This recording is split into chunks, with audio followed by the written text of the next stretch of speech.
Good morning. Welcome back to the Vitality Project. I'm Dr. Bob.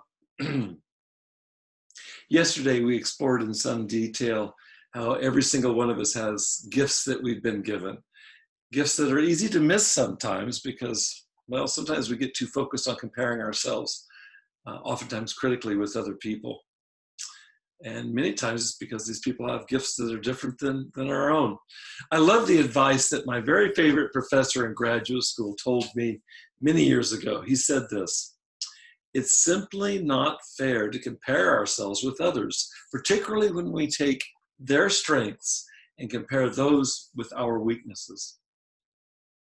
What's the moral of this story? Well, first of all, we need to get ourselves sober. If we're currently addicted, we've got to get ourselves sober if we want to give ourselves any chance for our bodies and our brains to really help us live up to our potential. That's required. But next, we need to identify what gifts we've been given. You can do that right now, okay? You know, I asked today at a local treatment center group, I asked everybody to list 3 qualities that each of them has. And for this list, not to include a description that includes the word alcoholic or addict. The aim was very simple. Anybody who's been addicted to substance and acknowledged it is only too aware of how labels like that fly around their heads all the time, 24/7. But there's not one of those individuals in my group today, or any day for that matter, anybody with whom I work, there's not one of them who is most accurately or certainly completely summed up by his or her addiction.